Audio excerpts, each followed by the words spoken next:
자, 오늘은 사무엘하 시작합니다. 역사서의 이제 본격적인 이야기 속으로 들어가는 겁니다. 이스라엘 왕국을 다루는, 복습을 한번 해볼까요? 이스라엘 왕국을 다루는 성경이 4권이 있다고 했습니다. 연대기 순으로. 그렇죠? 뭐였죠? 첫 번째, 지난주에 했던 사무엘상, 그리고 오늘 할 사무엘하, 그리고 열왕기상, 열왕기하. 이 4권은 사실 한 권처럼 연대기 순으로 이어지는 책입니다.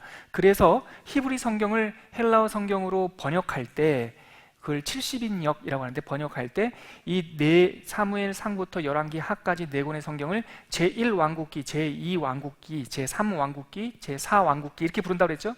이렇게 부르는 까닭은 이 이야기가 연속성이 있기 때문이다 라고 지난주에 말씀을 드렸습니다. 오늘은 사무엘하인데, 사무엘하의 주인공은 다윗이에요. 다윗 왕국의 다윗의 승리와 다윗의 실패, 이 두 마디가 사무엘하 1장서부터 24장까지 전체 얘기의 큰 얼개입니다. 첫 번째, 사무엘하의 첫 번째 이야기가 뭐라고요? 다윗이 어떻게 승리해 나가는가. 두 번째는 다윗이 어떤 면에서 실패하는가, 그 실패가 어떻게 확장되는가. 이게 큰 얼개입니다. 자, 그러면 어떤 승리를 하느냐? 다윗은 첫 번째 정치적으로 승리를 합니다. 정치적으로. 이 정치적 승리의 핵심 키워드는 기다릴 줄 아는 거예요. 선을 넘지 않은 거예요. 제가 강의 하나 하면서 좀 더 깊게 다루겠지만, 여러분, 마귀가 우리들한테 유혹하는 가장 큰 유혹은 뭐냐면, 오래된 유혹은 뭐냐면 지름길의 유혹이에요. 하나님은 우리가 하나님처럼 하나님의 형상을 닮아가길 원하셨고, 우리가 하나님의 그 성품을 충분히 담고 하나님의 자녀로서 살아가길 원하셨죠. 그러나 그것은 단번에 뭐 하나 따먹는다고 되는 게 아니라고요. 약 하나 먹는다고 다 살이 10kg 빠지는 거 다 그거 거짓말입니다, 여러분. 거짓말이에요. 왜 사기를 당하죠? 일확천금에 대한 유혹이 있기 때문에 그런 거예요. 뱀이 하와한테 저거 먹어, 그러면 네가 하나님처럼 될 거야 라고 하는 것은, 첫 번째, 자기가 하나님이 되려고 했던 그 욕망도 있었지만 하나님을 닮아가는 것이 당연한 이치였음에도 불구하고 저거를 취함으로 하나님처럼 속히 될 거라고 하는 이 지름길의 유혹이었다는 거예요. 이게 가인에게도 나타나고, 또 다윗에게도 나타나고, 또 사울에게도 나타나고, 수많은 죄인들의 사건들 속에 이 지름길의 유혹이 꼭 있어요. 사울이 그거 아닙니까? 지난주에 사울이 왜 실패했나요? 하지 말아야 될 선을 넘었어요. 자기가 하지 말아야 될 걸 했어요. 다윗이 오늘 사무엘하 첫 번째 이야기, 다윗의 승리 중에서 첫 번째 정치적인 승리, 왜 그 사람이 승리했느냐? 기다릴 줄 알았고, 하나님이 하지 말라고 하는 것은 안 했어요. 사울이 자기를 죽이려고 했지만, 또 다윗이 사울을 죽일 수 있는 기회가 있었지만, 2번이나 있었지만 죽이지 않았어요. 이유는 딱 하나예요. 뭐예요? 하나님이 기름 부음 받은 자를 내가 죽일 수 없다. 이것을 세상 사람들이 말할 때는 명분이라고 말하고요, 우리 말씀 안에서 인간의 역사를 비춰보면 많은 사람들이 말하는 명분이라고 하는 것은 하나님의 뜻이에요. 그러니까 다윗이 정치적으로 승리할 수 있었던 가장 큰 이유 중에 하나는 하나님의 뜻에 어긋나지 않으려고 노력했다는 거죠. 기다렸어요. 그랬더니 분열되어 있던 나라가 다윗을 중심으로 통일이 되었어요. 두 번째는 어떤 승리를 했냐? 신앙적으로도 승리를 했어요. 엘리 제사장 시대, 어둠, 엔샬롬의 시대의 특징이 뭐냐면 모든 것이 제자리에 있지 않았어요. 보세요. 엘가나라고 하는 제사장이 첩을 두었어요. 그렇죠? 그리고 제사장이라고 했던 엘리, 사사이기도 했던 그 엘리가 눈이 어두웠어요. 그래서 기도하는 것과 술 취한 것도 구분 못했어요.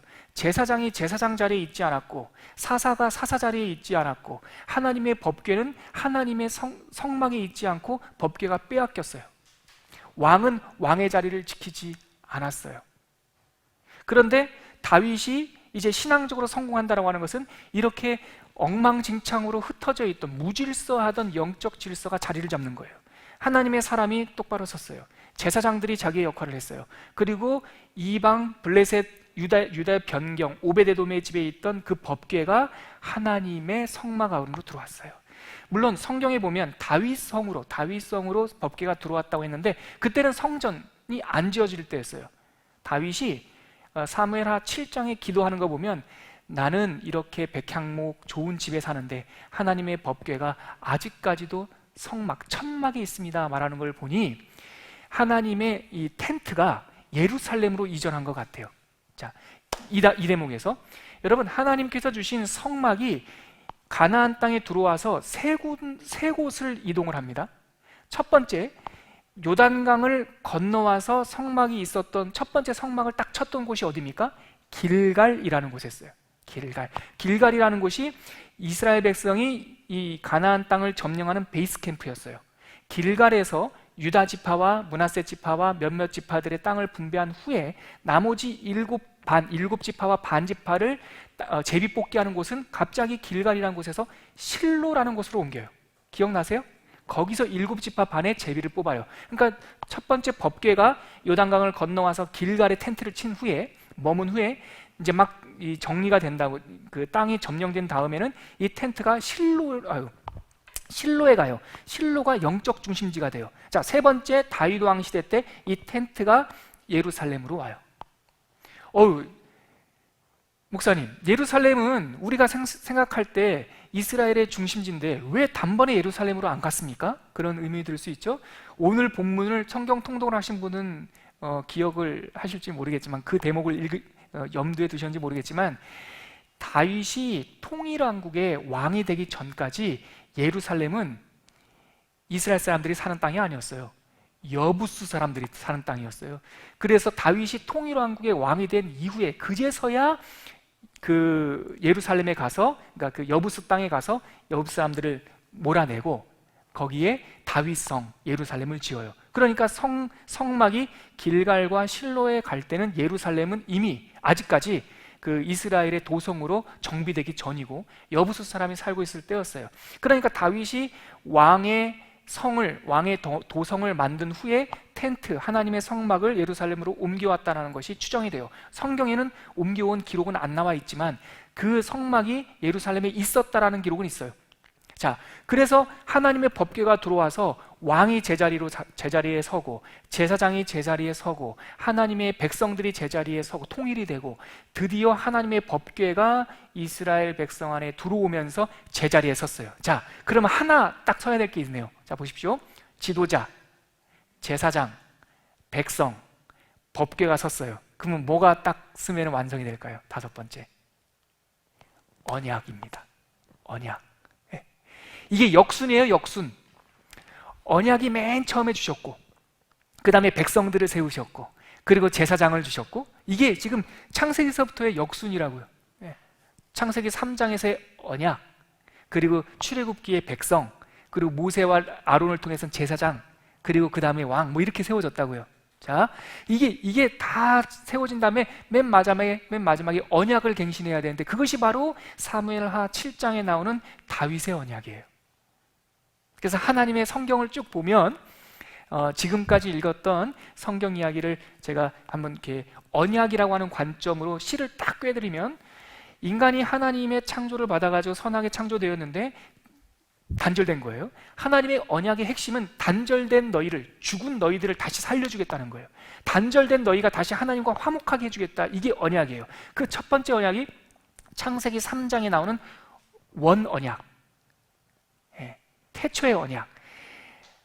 뱀한테 하나님이 말씀하셨죠. 너는 여자의 후손의 뒤꿈치를 깨물겠지만 그 여자의 후손이 네 머리를 밟을 거야. 이게 바로 하나님께서 처음에 주셨던 첫 언약이에요. 옛 언약. 이 언약이 발전돼서 무지개 언약, 무지개 심판, 물로 노아의 홍수 이후에 무지개를 보여주면서 내가 다시는 너희를 심판하지 않을 거야. 그 말은 너희들을 살려줄 거야, 너희들을 품을 거야 라고 하는 하나님의 의지가 있는 거죠. 그 다음에 뭐냐면 아브라함이 하나님과 횃불 언약, 하나님께서 아브라함을 택하신 후에 그 짐승을 잡고 그 사이를 싹 지나가는 거예요. 근데 이게 고대 근동 지방에 있었던 언약 체결 방식이었어요. 요즘에는 계약서 쓰려면 뭐가 필요합니까? 종이도 필요하고 계약 문서도 필요하지만 인감도장이 필요하잖아요. 갑과 을 맞나요? 계약서 쓸 때도 갑과 을 필요하죠. 어찌됐든 A라는 사람과 B 사람이 이렇게 도장을 찍잖아요. 근데 그 당시에는 종이가 없었고 그렇게 해봤자 찍으면 끝나니까 또 도장 찍는 관습도 없었고 그 당시에 고대 근동 아브라함 시대의 언약 체결 방법은 이 유목민들끼리 충돌을 하잖아요. 충돌을 하면 야 우리 계속 싸우지 말고 짐승 한 마리 잡자. 딱 잡거든요. 피를 뿌리고 또 그걸 각을 떠가지고 반으로 딱 쪼개요. 그리고 이 족장, 이쪽 우리 부족의 족장과 저 부족의 족장 두 사람이 그 갈라진 짐승 사이로 가요. 그러면서 맹세해요. 우리가 이 언약을 어기면 이 갈라진 짐승처럼 되리라. 이게 언약 체결 방식이었어요. 그런데 하나님께서 아브라함과 언약을 맺는데 아브라함이 알고 있는 언약 체결 방식은 그 방법밖에 없다고요. 아브라함한테 인감도장 찍어가지고 갖다 줘봤자 이게 뭐요? 그런단 말이죠. 그러니까 그 방식으로 꿈에 보여주시는데 그 갈라진 짐승 사이로 아브라함은 안 지나가고 누구만 지나가요? 하나님만 지나가요. 이거를 많은 학자들이 이 개념을 쫙 엑기스를 뽑아가지고 한마디로 요약했는데 이게 뭐냐면 자기 맹세적 언약이라고 그래요.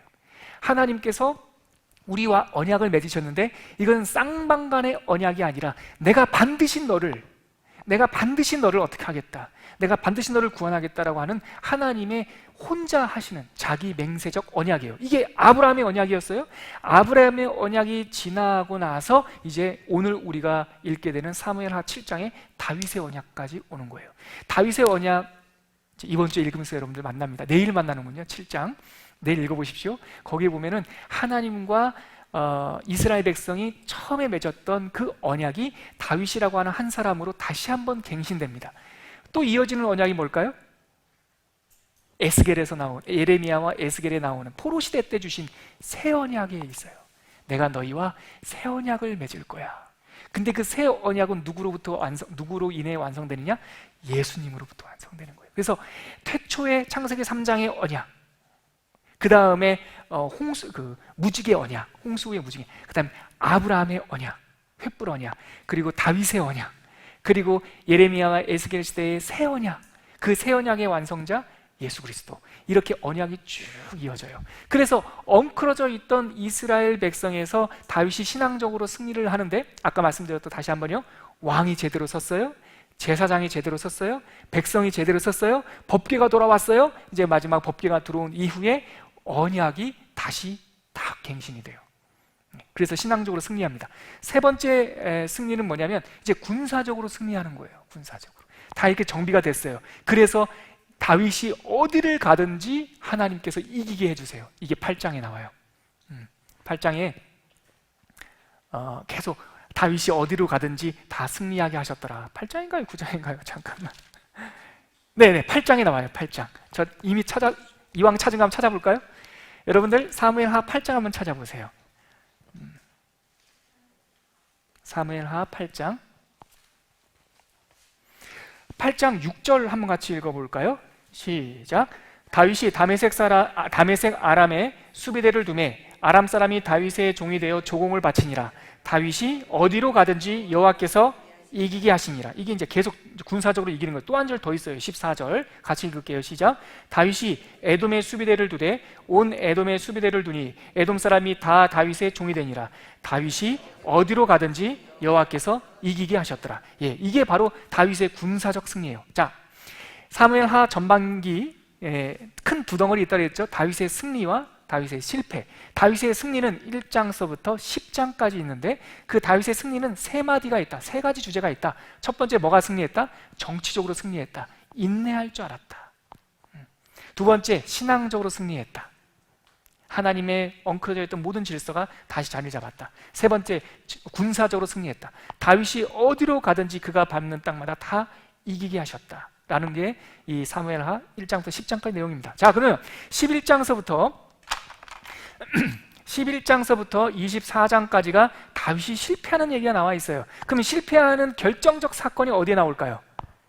여기 나오겠죠. 사무엘하 11장. 저는 11장을 볼 때마다 두 사람을 생각합니다. 요한계시록 11장에도 두 사람이 나옵니다. 사무엘하 11장에도 두 사람이 나옵니다. 마태복음 11장에도 두 사람이 나옵니다. 예수님과 세례요한. 세례요한의 질문. 자, 두 사람이 누구냐면 한 사람은 다윗이고 한 사람은 밧세바입니다. 예. 둘이 무슨 일 한 건 다 아시죠? 잠깐만 질문 하나 하겠습니다. 다윗과 밧세바가 무슨 일을 한지 모르시는 분 손 한번 들어보십시오. 설명을 해드릴게요. 모르세요? 어휴. 설명해 드릴게요. 밧세바가 다른 사람 아내였거든요. 우리아라고 다윗의 충신의 아들이 부인이었어요. 네, 아내였어요. 제가 우리 아내한테 자꾸 아내 이렇게 안 부르니까, 부인 이렇게 안 부르니까 이 단어가 잘 안 붙네요. 부인이었는데 다윗이 우리아라고 하는 자기 충신의 아내를 취해요. 그래서 애를 가져요. 근데 이것을 숨기려고 하다가 제가 그랬죠. 죄의 본성. 계속 반복하는 거 있죠, 여러분? 우리 통독하면은 성경 전체를 꿰뚫는 맥은 좀 하나씩 알아야 될 거 아니겠습니까? 죄의 본성이 뭐라고요? 숨기는 거라고요. 다윗이 이걸 숨기려고 해요. 그러다가 뭐까지 또 범해요? 살인까지 범해요. 죽여요. 우리아를 요압한테 시켜가지고 전쟁터에 제일 선봉에 내보내가지고요.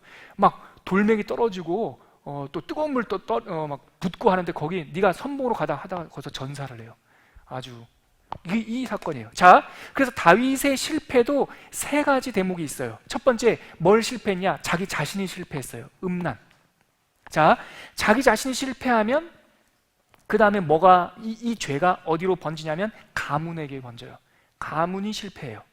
자기가 음란했어요. 그랬더니 그 다음에 무슨 일이 발생하냐면 자기 장자 암논하고 자기 맏딸 다말이 있는데 이 암논이 자기 이복 여동생을 범해버려요. 근친상간이 일어나요. 이것만으로도 참혹하죠? 그런데 다말의 친오빠가 있었어요. 그 사람이 압살롬이에요. 압살롬이라 해가지고 샬롬의 왕, 샬롬의 아비, 샬롬의 왕. 그러니까 평화의 으뜸이라는 이름을 가진 압살롬이 다말의 친오빠였는데 자기 여동생이 암논이라고 하는 이복형한테 몹쓸 짓을 당하는 걸 보면서 그 암논을 죽여버려요. 형제간의 살인이 일어났어요. 자, 형제간의 살인이 일어나니까 그 다음에 어떤 일이 일어날까요? 아빠 다윗과 압살롬이 틀어져요. 그래서 압살롬이 도망가요. 중간에 대신들이 막 얘기해가지고 이 압살롬이 돌아오는데 그 다음에 어떻게 됩니까? 이 압살롬이 아버지에 대항하여 반란을 일으켜요. 결국 그 압살롬은 어떻게 됩니까? 죽게 돼요. 자기 개인의 실패가 가문의 실패로 이어져요. 제가 이제 강의할 때 좀 더 자세히 기록했지만, 근데 이 가문의 실패 안에 뭐가 쭉 흐르니까 음란이 계속 흘러요. 그리고 압살롬이 반역을 일으킬 때 그 압살롬의 그 사마천처럼, 제갈공명처럼 압살롬의 이 모사가 있었는데 그 사람의 이름이 아히도벨이에요. 근데 아히도벨이 누구냐? 밧세바의 할아버지예요. 친할아버지. 그러니까 이 11장에 있었던 이 사건이 계속 이어지는 가문의 실패로 이어져요. 뿌리가 되고 원인이 돼요. 자, 이렇게 되면 가문의 실패, 이스라엘을 대표하는 다윗 집안의 실패가 이루어지고 아들로 인해서 반란 사건이 일어나면 그 다음에 이것이 어디로 또 튈까요? 국가적인 실패로 가요. 압살롬의 반역은 진압되었는데 요 틈을 타서 요압이 말이죠, 거의 왕을 무시하고 왕을 막 허수아비 취급해요. 왕 엄청 무시해요. 그래서 압살롬을 죽였거든요. 요압이 죽였어요. 그랬더니 막 다윗이 슬퍼해서 울어요. 굉장히 다윗은 감수성이 풍부한 사람 아닙니까? 자기를 내쫓았던 아들이지만 아들인지라 막 울고 있으니까 요압이 문을 펑 차고 들어와가지고 당신 지금 뭐 하는 거예요? 당신이 쫓겨나가지고 죽게 생겼는데 아무리 아들이지만 당신을 지금 이쪽으로 복귀시킨 사람들이, 이 군사들이 있는데 당신 지금 울고 있어 지금? 빨리 눈물 닦아요 지금 막 이런단 말이죠. 완전 뉘앙스가 그래요.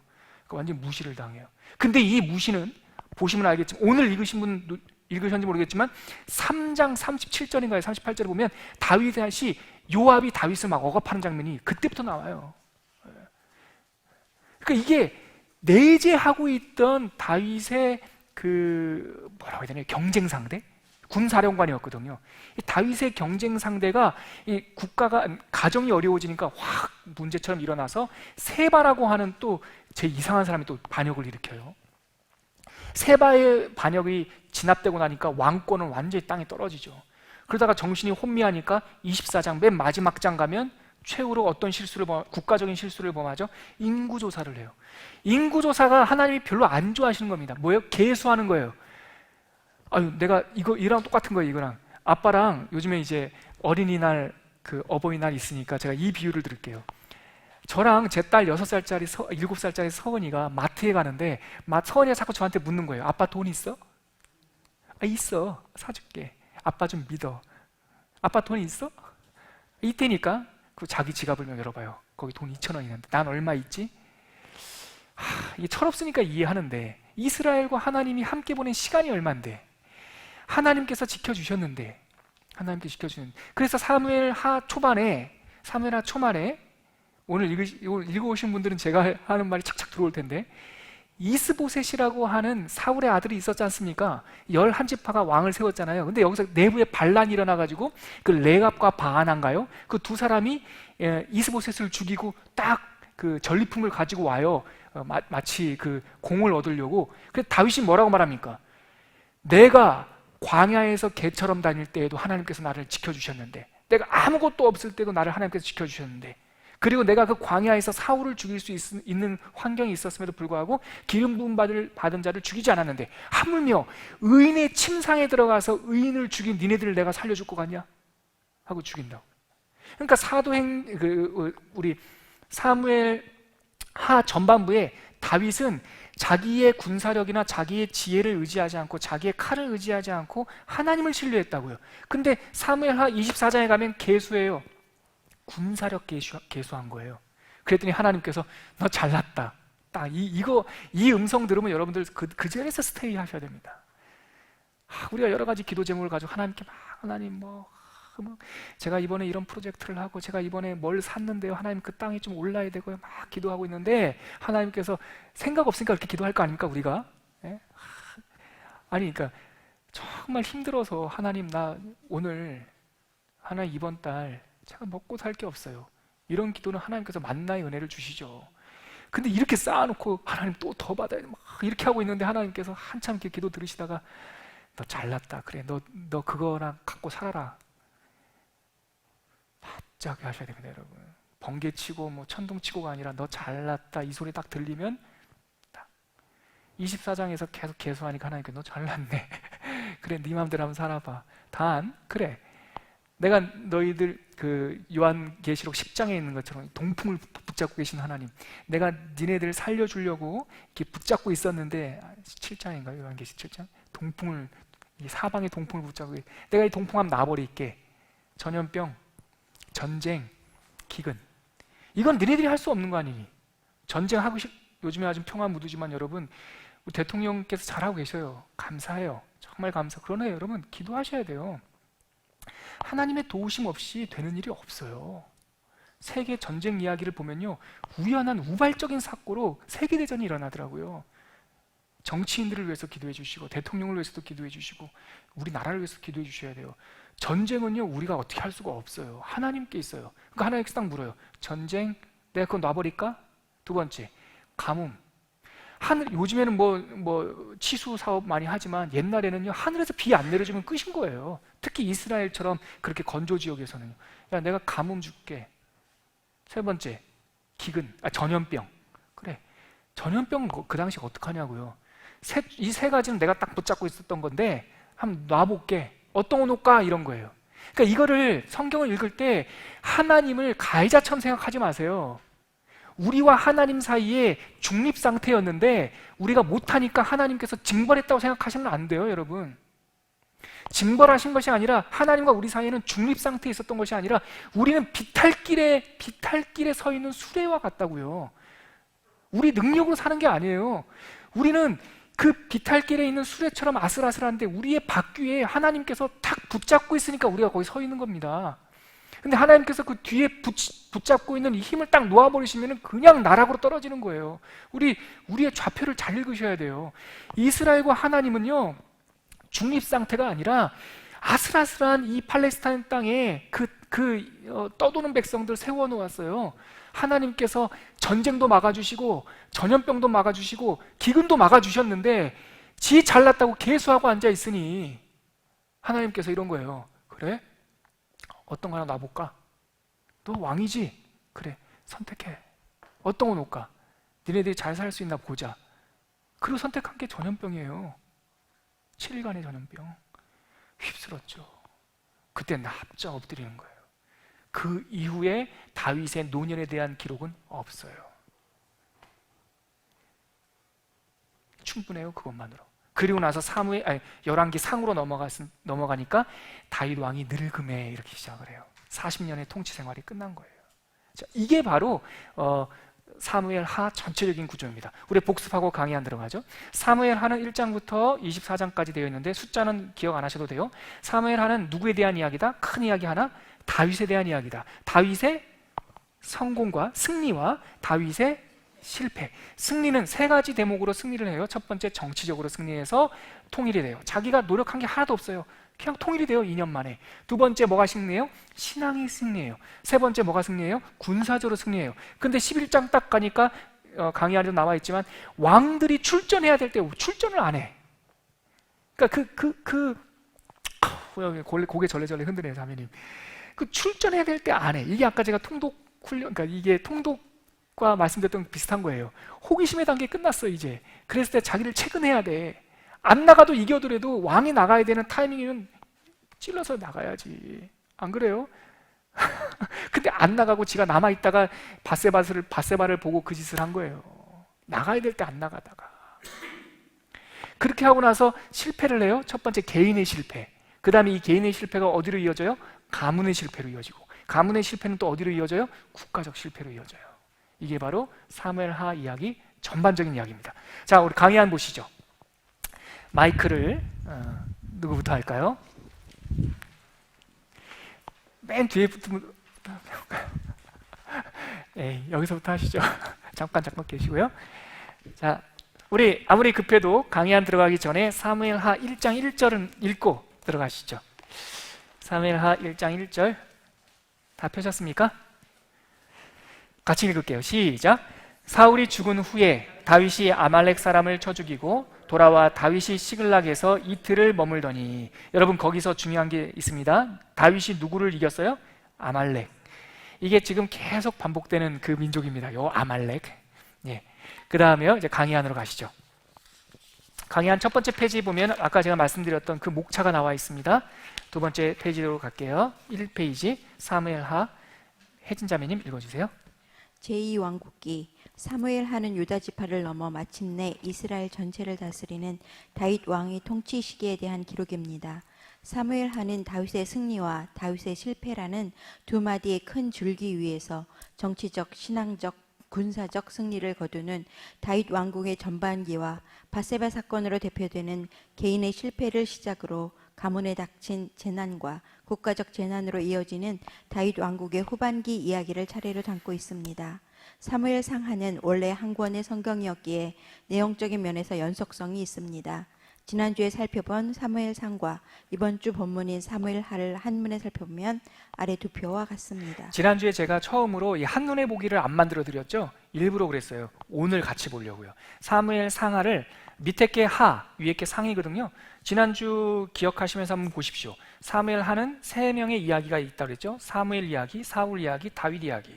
그래서 사무엘 상의 맨 마지막에 다윗 이야기는 아직 왕으로 등극하기 전 다윗이 망명 생활할 때를 말하는 거예요. 이제 사무엘 하로 들어오니까 이 다윗이 망명에서 돌아와요. 그래서 헤브론으로 가죠. 자, 2장 1절 한번 같이 읽어볼까요? 그게 바로 다윗이 헤브론으로 들어가는 내용인데요. 자, 2장 1절 같이 읽겠습니다. 시작. 그 후에 다윗이 여호와께 여쭈아뢰되 내가 유다 한 성읍으로 올라가리이까. 이 말이 뭡니까? 하나님, 내가 유다로 올라갈까요? 지금 그일라에 있었거든요. 올라갈까요? 그랬더니 시글락이 있었어요. 시글락, 조그마한 성에. 올라갈까요? 그랬더니 하나님께서 말씀하십니다. 같이 읽을게요. 여호와께서 이르시되 올라가라. 다윗이 이르되 어디로 가리이까? 이르시되 헤브론으로 가라. 그래서 헤브론으로 갔어요. 그럼 헤브론이 어떤 곳이냐? 유다 지파, 유다 땅의 주도예요. 지파의 수도. 지파의 수도. 계속 갈게요. 그래서 쭉 보면 다윗이 이스라엘로 들어와서 사무엘하 보면 다윗의 승리, 다윗의 실패 이렇게 되어 있습니다. 보입니까? 제가 지금까지 설명해 드린 게 그 표에서 보이나요? 거기서 제가 설명 안 해드린 것은 헤브론에서 7년 6개월을 다스렸고요. 예루살렘에 가가지고 33년, 총 40년을 다스렸어요. 그거. 자, 다윗의 승리 갈게요. 옆에 분 우리 같이 가시죠. 사울의 죽음으로 사무엘서의 상하가 나뉩니다. 사무엘하의 중심 인물은 다윗이며 성경은 줄곧 다윗에게 초점을 맞추고 있습니다. 사무엘하가 강조하고 있는 중심 주제는 하나님과의 동맹입니다. 다윗의 삶에서 두드러지는 특징은 그가 하나님의 마음에 맞는 사람이었다는 점입니다. 이 점은 그의 삶과 왕국의 시금석이었습니다. 그는 아무것 없던 광야 망명 시절에도 늘 하나님의 뜻을 물었고 왕이 된 후에도 그 뜻을 엿듣는데 소홀하지 않았습니다. 하나님의 뜻에 부합했을 때 다윗과 그의 왕국은 승리했고 그 뜻에서 벗어났을 때 재난과 심판이 따라왔습니다. 자, 이 대목이 중요합니다. 사무엘하 아까 제가 구조적인 건 다 말씀드렸고, 그러면 그 사무엘하 전체를 흐르는 기준점, 시금석, 이것이 순도가 어떻게 되냐라는 것을 이렇게 가늠하는 시금석이 뭐냐면 하나님과 동행이에요. 그 구절이 어디 나오냐면요, 많이 나와요. 곳곳에 나오는데 우리가 대표적으로 사무엘하 5장 10절 한번 찾아보시겠어요?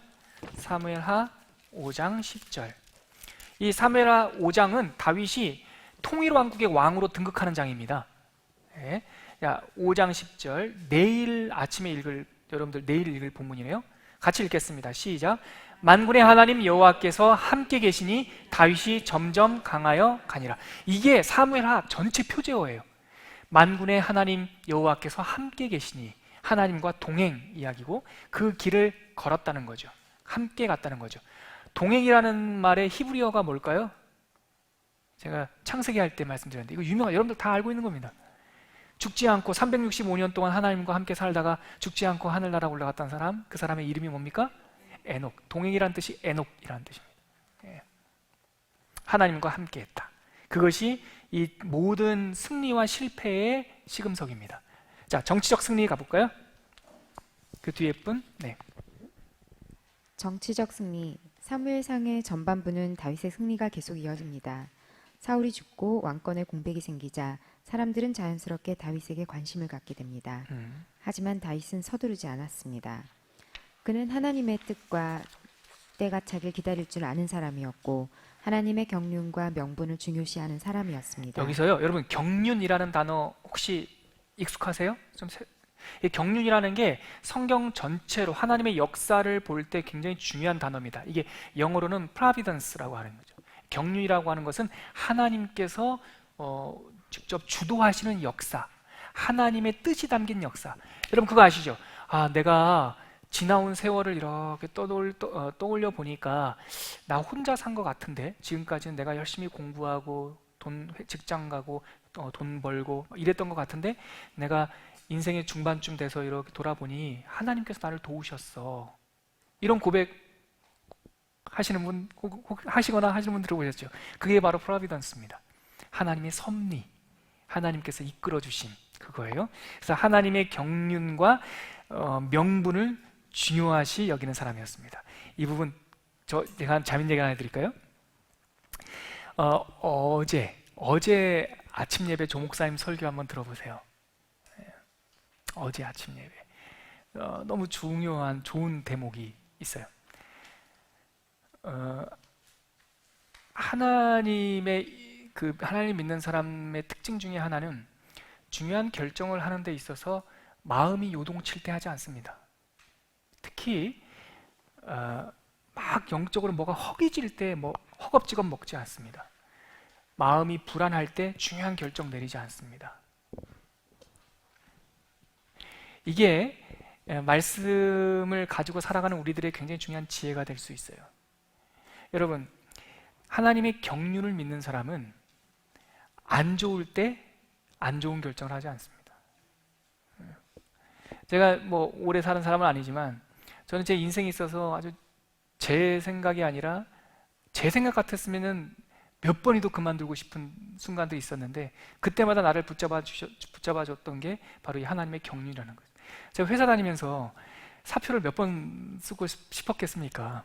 근데 그때마다 하나님께서 나를 이곳에 보내주셨다라고 하는 그 확신, 그 기준 때문에 힘들고 어려울 때는 사직서를 내지 않았습니다. 그때는 참았습니다. 오히려 더 견뎠습니다. 왜냐하면 하나님께서 나를 이곳에 보내주셨는데 힘들고 어려울 때 사직서를 내버리면 그래서 그때마다 정말 그만두고 싶을 땐 전 찾습니다.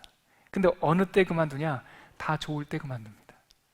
누가 봐도 노병균 너 이제 됐어, 자리 잡았어, 너 이제 3인자 되고 2인자 되고 이제 잘 괜찮아.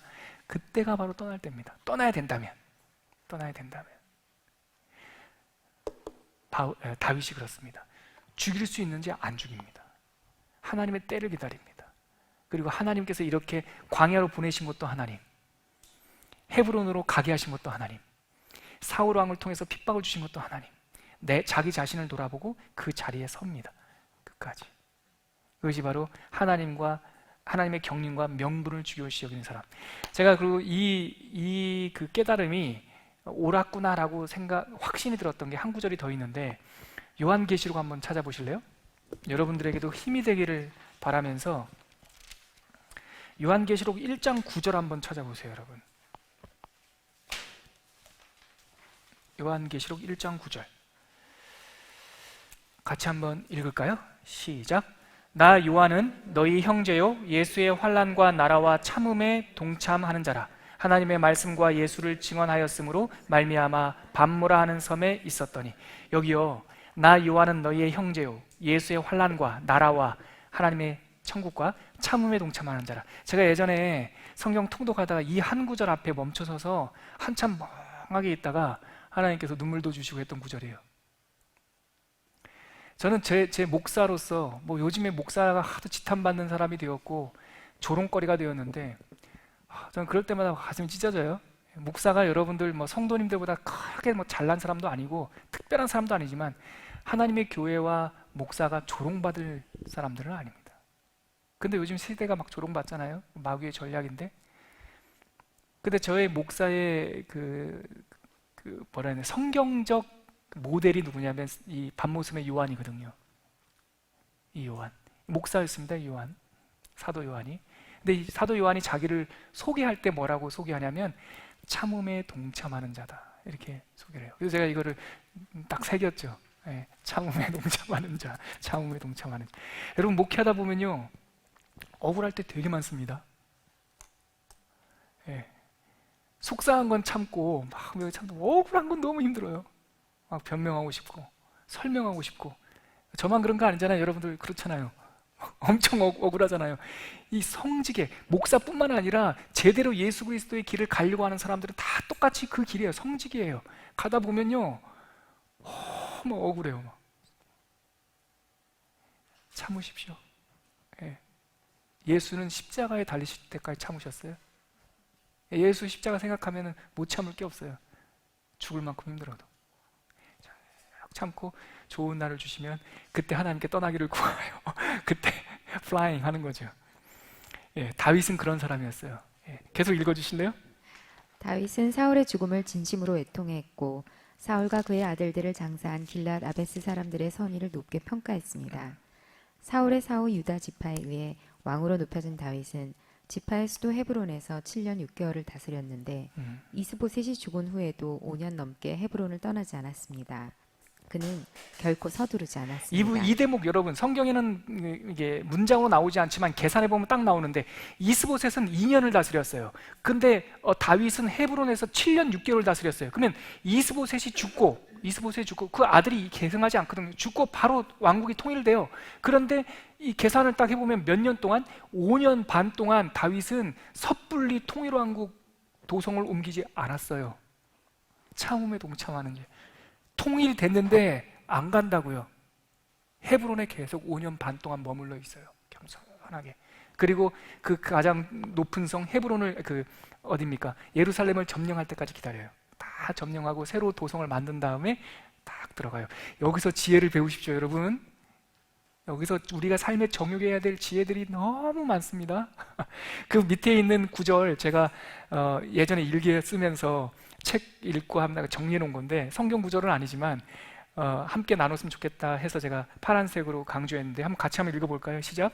자신이 누구인지 분명히 아는 사람은 결코 서두르는 법이 없습니다. 들레지도 않고 공기를 더럽히지도 않습니다. 사람들은 이것을 경건이라고 부릅니다. 자기가 누군지 아는 사람은 결코 서두르는 법이 없습니다. 그 다음 단락 읽어주세요. 뒷분 한번 읽어주실래요?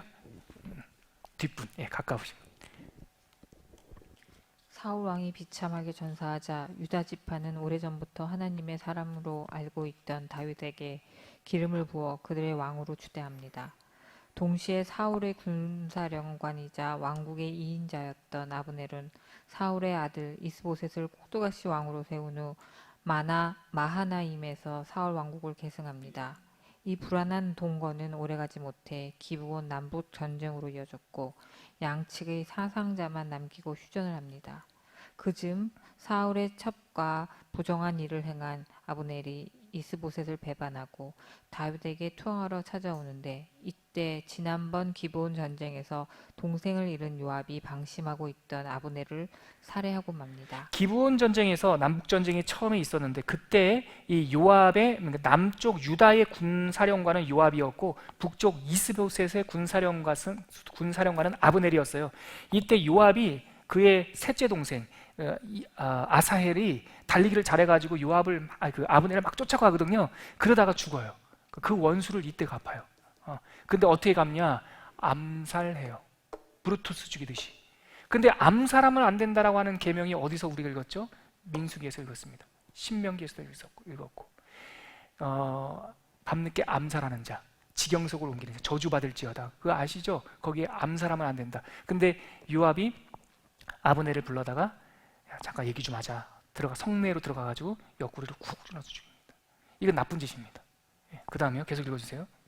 그 동시에 마하나임에서도 반역이 일어나 이스보셋이 신하들의 손에 죽음을 당하게 되자 이스라엘 나머지 지파 장로들은 다윗을 찾아와 유다 지파뿐 아니라 모든 이스라엘 왕이 되어줄 것을 요청합니다.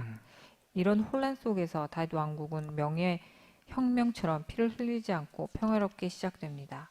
이스라엘 모든 지파의 왕으로 등극한 다윗은 그때까지 여부수 사람이 점령하고 있던 예루살렘을 빼앗고 그곳을 다윗성이라 이름한 후 예루살렘으로 수도로 옮깁니다. 네, 그게 지금 5장까지 이야기입니다. 그래서 다윗이 모든 이스라엘의 왕으로 등극합니다. 자, 신앙적 승리, 옆에 우리 자매님 같이 읽어주세요. 신앙적 승리. 예루살렘 다윗성으로 나라의 수도를 옮긴 다윗은 바알브라심에서 오랜 숙적 블레셋을 물리치고 나라를 더욱 견고하게 합니다. 이때도 다윗은 중요한 결정에 앞서 늘 여호와께 묻기를 잊지 않았고 하나님의 말씀을 따라 주변의 대적을 물리칩니다. 자, 사무엘하 5장 25절 같이 읽겠습니다. 시작. 이에 다윗이 여호와의 명령대로 행하여 블레셋 사람을 쳐서 게바에서 게셀까지 이르니라. 핵심이 뭡니까? 여호와의 명령대로 행하여. 그 다음 계속 읽어주세요. 나라가 안팎으로 견고해지자 다윗은 거의 50년 동안 유다 변경 지역 아비나답의 집에 머물고 있던 하나님의 언약궤를 예루살렘으로 모셔올 계획을 세웁니다. 언약궤는 기랏 여아림에 있는 아비나답의 집을 거쳐 오벳 에돔의 집에 잠시 머문 후 우여곡절 끝에 예루살렘에 들어옵니다. 왜 우여곡절이라고 했냐면 여기서 이제 베레스 우사 사건이 일어납니다. 우사라고 하는 사람이 우사와 아효가 이 형제였는데 오베데돔의 아들이었어요. 수레를 신고 다윗 왕이 법궤를 옮기려고 할 때 덜컹덜컹거리고 이 법궤가 떨어지려고 그러는데 이 우사가 손을 대요. 이렇게 그러다가 죽어요. 터쳐 죽었다 그랬는데 무슨 폭탄이 아니라 아마 깔려 짓눌렸던 것 같아요. 그것 때문에 행진을 멈추고 하죠. 잠깐 머물게 하죠. 자, 그 얘기고요. 그 우여곡절 끝에 예루살렘에 들어옵니다. 그 다음에 언약궤가 다윗성에 들어올 때 다윗은 마치 하나님의 임재를 보는 듯 그 기쁨을 주체하지 못하고 노래와 춤으로 영광을 돌립니다. 네. 모든 헝클어진 것들이 비로소 제자리를 찾는 순간입니다. 네. 다윗이 왕으로 등극하고 하나님의 언약궤가 예루살렘에 들어오는 등 이스라엘의 혼탁했던 질서가 자리를 잡자 하나님께서 이 백성들에게 주신 언약이 다윗을 통해 갱신됩니다. 그것이 소위 다윗 언약이라고 불리는 사무엘하 7장에 나오는 다윗과 다윗 왕국에 대한 하나님의 언약입니다. 사무엘하 7장은 다윗 언약 전체가 다 다윗 언약이에요. 자, 우리 그러면 7장 16절 말씀 같이 한번 읽겠습니다. 시작. 내 집과 내 나라가 내 앞에서 영원히 보존되고 내 왕위가 영원히 견고하리라. 그런데 이 다윗 언약은 그러니까 역사적인 다윗 왕국의 영속성뿐만 아니라 이 다윗 왕 계보에서 영원한 왕 중의 왕 예수님이 오실 거라고 하는 내용이 담겨 있어요. 자, 그 다음 단락 한번 읽어주세요. 여기서 하나님은 한 가게 곧 다윗의 집을 영원토록 하나님의 백성의 대표자로 삼으시겠다고 약속하시는데 다윗 언약에는 다윗 왕가가 영원히 이어질 것이라는 역사적 메시지뿐만 아니라 다윗의 계보를 통해 인류를 구원할 메시아에 대한 약속이 들어 있습니다. 이 약속은 궁극적으로 그리스도 예수를 향하고 있고 이 언약과 계보를 따라 마리아의 몸을 통해 예수 그리스도가 영원한 왕으로 이 땅에 옵니다. 향후 이스라엘 북왕국에는 여러 변란으로 계보가 끊어지고 9개의 다른 왕조가 일어나지만 열왕기 하 이야기입니다. 이게. 남왕국 유다에는 오직 하나의 왕조 다윗의 계보만 이어집니다. 영원한 왕조에 대한 약속은 다윗의 보좌에 앉으실 다윗의 아들이신 그리스도 예수를 통해 성취됩니다. 아멘. 이제 군사적 승리. 예. 마음에 드시는 분 전달해 주시면 됩니다. 군사적 승리 읽을게요. 8장부터 10장까지 이야기입니다.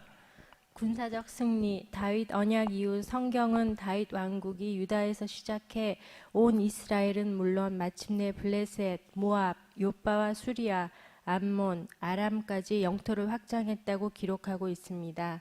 다윗은 이들과 싸워 완전한 승리를 거둡니다. 아까 우리가 읽었던 구절이죠. 다윗이 어디로 가든지 여호와께서 이기게 하셨더라. 다윗의 군사적 승리가 나열되는 이야기 속에 맥락을 벗어난 듯한 다윗과 무비보셋의 이야기가 포함되어 있습니다. 무비보셋입니다. 못합니다. 무비보셋. 네. 무비보셋의 이야기가 포함되어 있습니다. 무비보셋은 요나단의 아들로 요나단의 전사 소식이 전해지던 때에 사고로 다리를 절게 되었습니다. 사무엘하 10장에는 무비보셋을 선대하고 왕자 중 하나처럼 대하는 다윗의 태도가 자세히 기록되어 있는데 이는 다윗의 승리가 다윗 자신의 어떠함이 아니라 그와 언약을 지키는 하나님, 그를 하나님의 자녀와 같이 입양하신 하나님의 신실함을 보여주는 듯합니다. 그러니까 맥락과 상관없이 사무엘하 10장에 보면 다윗과 무비보셋 이야기가 나와요. 근데 무비보셋이 다리를 절었다고 나와 있는데 두 다리를 다 절었다고 그래요. 완전히 무능한 상태로 나와요. 그런데 다윗이 그럴 필요가 없는데 요나단과의 언약을 기억해서 이 무비보셋을 마치 왕자 중에 하나처럼 이렇게 대우를 해요. 이 장면은 이게 하나의 이게 액자식 구성처럼 이 장면을 보면 마치 다윗을 아무것도 쓸모없는 들에 양치던 양똥 냄새 나던 애를 하나님께서 선대하셔서 왕의 식탁에서 먹게 하신 하나님의 이야기를 보는 듯해요. 예, 그걸 같이 이렇게 맞추어서 보시면 좋습니다. 다윗의 재난 11장부터 재난이 시작됩니다. 다윗의 재난. 하나님은 언약을 통해 다윗의 혈통에서 왕권이 계속 이어질 것이라 약속했지만 사무엘하 11장 이후부터는 다윗과 그의 가문의 실패를 숨김없이 기록하고 있습니다.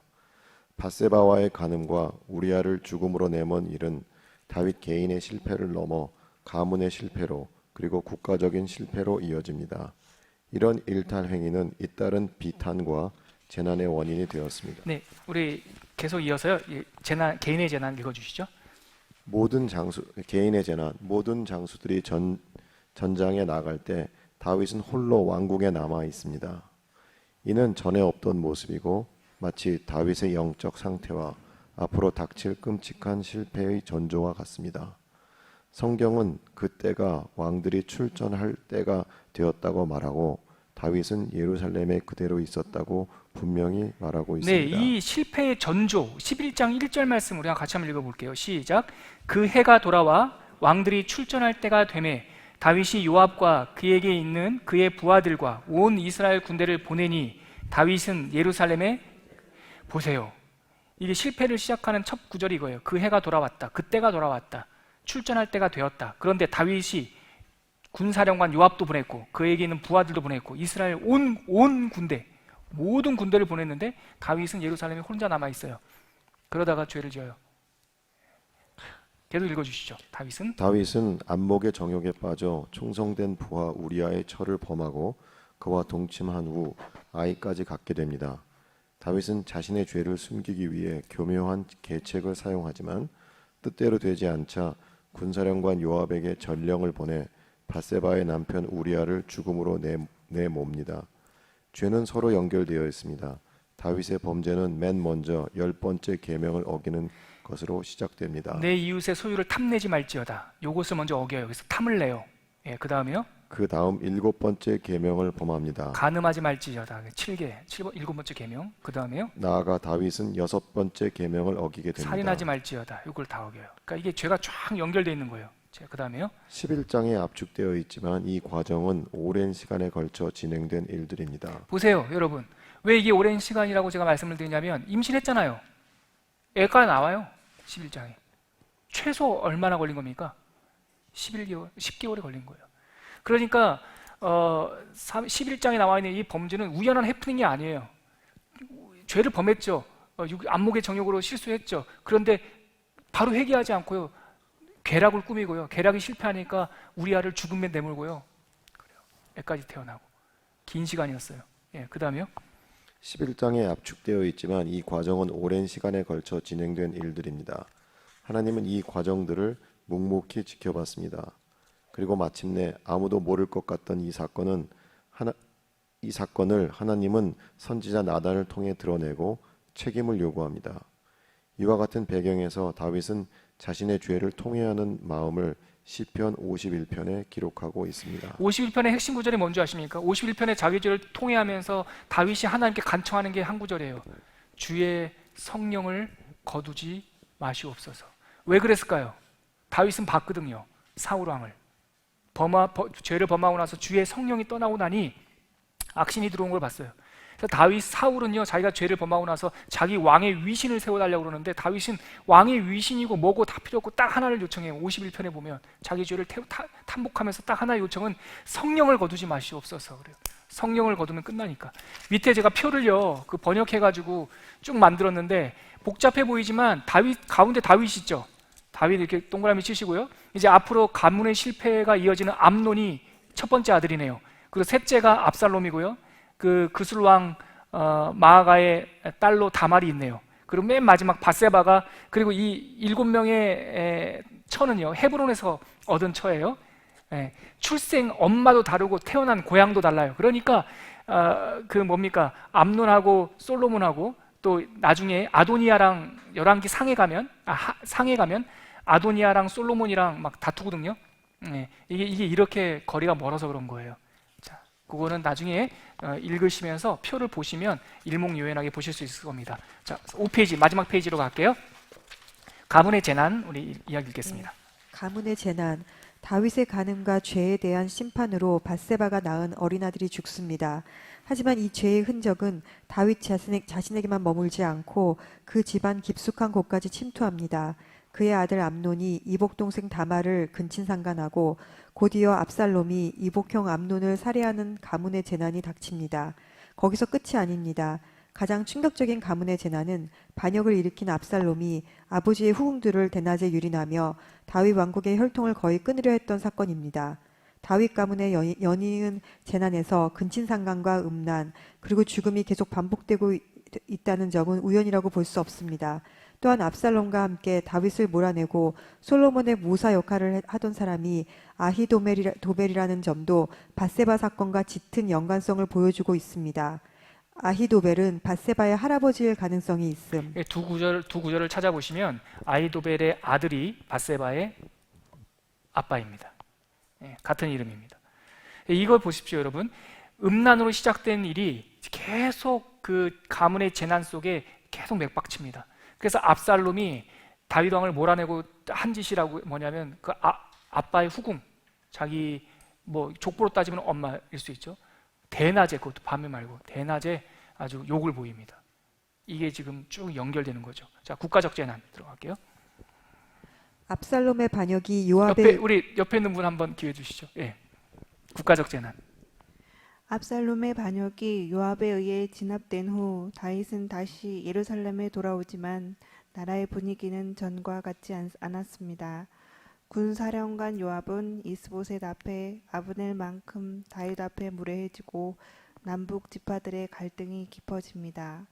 이런 혼란을 틈타 베냐민 사람 세바가 반역을 일으키고 나라는 큰 혼란에 빠집니다.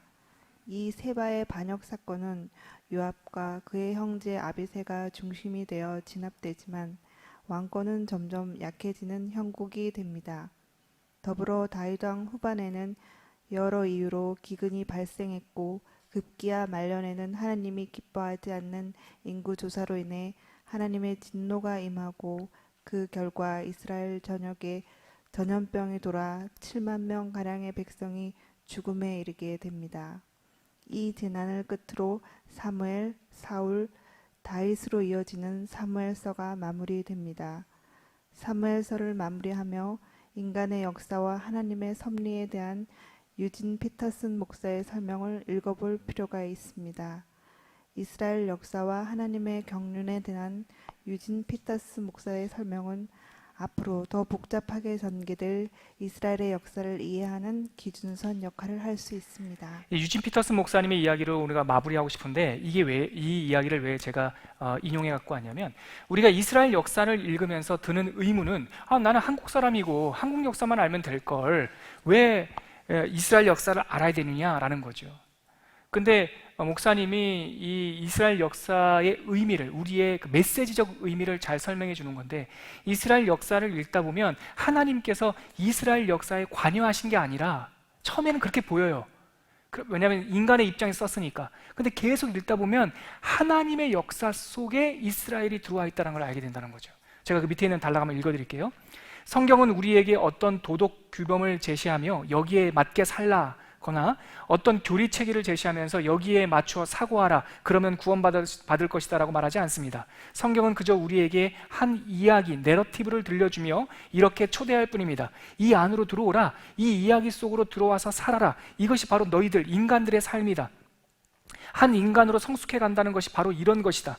성경의 계시를 무언가를 얻어낼 목적으로 혹은 단조로운 삶의 재미를 더하기 위해 이용하는 것은 하나님을 향한 일종의 폭력이에요. 그런 태도는 일종의 장식용 영성만을 낳을 뿐입니다. 하나님을 장식물이나 보강제로 취급하는 것입니다. 사무엘서 이야기는 그런 것을 위해 주신 것이 아닙니다. 이 이야기를 역사의 이야기를 읽는 바에 따라 살아가다 보면 우리 이야기 속에 하나님이 계신 것이 아니라 하나님의 이야기 속에 우리가 들어가 있음을 깨닫게 됩니다. 하나님의 역사 이야기는 우리 삶의 이야기들을 한데 아우르는 거대한 맥락과 플롯으로서 하나님을 발견하게 합니다. 여러분, 이 이야기의 요점은 이겁니다. 우리가 사무엘서와 열왕기서를 쭉 읽다 보면 이 이야기 속에 나의 배역을 발견하게 돼요. 이게 묵상의 키포인트입니다.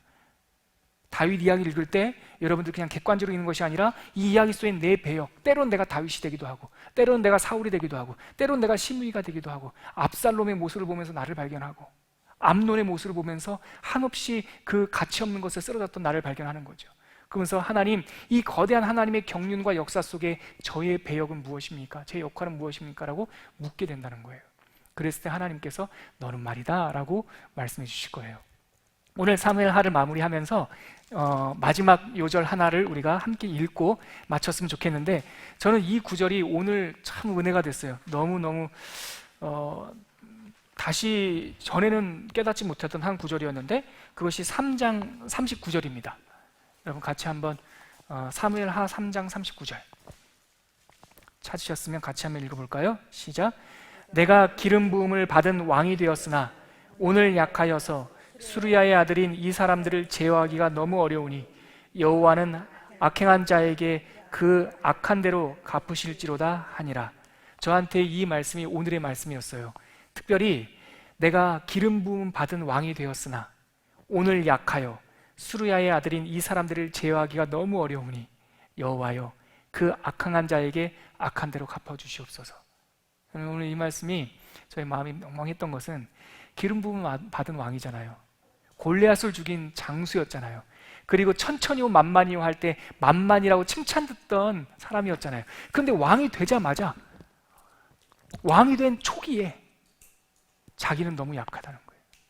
주변에 있는 이 요압 군 사령관들을 볼 때 오늘 약하여서 저는 이 사람들을 제어할 수가 없습니다. 저는 이 말씀을 읽다가 다윗이, 근데 이 요압이 있잖아요. 이렇게 억압하던 요압이 다윗보다 더 오래 살아요. 다윗 왕 40년, 태평성대라고 말하는 그 40년의 다윗 왕국이 이 요압이라고 하는 가시가 있었던 거예요. 처음부터 끝까지. 절망할 필요가 없어요. 저 이 말씀 보면서 힘을 냈어요.